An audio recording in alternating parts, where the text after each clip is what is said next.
তবে সেটা এই গুলিস্তানে না, সেটা হচ্ছে গোরস্তানে। ইনশাল্লাহ আওয়ামী লীগ ফিরতে পারবে না। আর আওয়ামী লীগ যদি ফিরতে চায়, আমরাও তাদের জন্য অপেক্ষা করতেছি। তাদেরকে যেভাবে মেহমানদারি করা দরকার সেজন্য আমরা অপেক্ষা করতেছি। আর একটা সবথেকে গুরুত্বপূর্ণ একটা ব্যাপার, যেটা অনেকে বলছে যে এই আন্দোলনটা, আজকের যে লকডাউনটা, এটা আওয়ামী লীগ ডেকেছে। মূলত এই লকডাউনটা আওয়ামী লীগ ডাকে নাই, এটা ভারতীয় গোয়েন্দা সংস্থা রয়ের একটা পরিকল্পিত এজেন্ডা। তারা দেখতে চাচ্ছে বাংলাদেশের জনগণ কি এখনো সজাগ আছে না ঘুমায় গেছে। আমরা শুধু শেখ হাসিনা না, ভারতের যত ধরনের দালাল বাংলাদেশে আছে এবং ভারতীয় এই দালালদেরকে যারা আবার পুনর্বাসন করার চেষ্টা করতেছে, তাদেরকেও আমরা সতর্ক করতেছি। আজকে দেখা যাচ্ছে দুই একটা রাজনৈতিক দল নিজের স্বার্থের কারণে এদের প্রতি নমনীয়তা পোষণ করতেছে।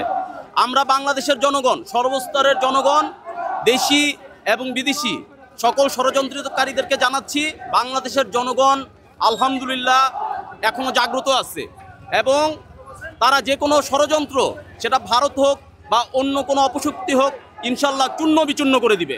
সমগ্র বাংলাদেশে ওদের প্রধান কার্যালয়ের সামনে আমরা দাঁড়ায় আছি। আমরা কিছুক্ষণ ওখানে ভিতরে ঢুকে আল্লাহু আকবার স্লোগান দিলাম এবং আপনি এখানে দেখেন যে বিভিন্ন ইসলামিক দল বা রাজনৈতিক দলের লোকজন ওদের কার্যালয়ের সামনে সমাবেশ করতেছে।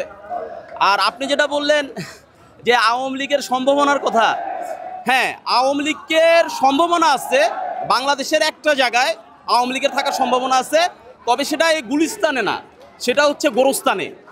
আওয়ামী লীগ যদি বর্তমানে কোথাও থেকে থাকে, সেটা এই গুলিস্তানের অফিস না বা বাংলাদেশের অন্য কোনো স্থান না, সেটা হচ্ছে গোরস্তানে।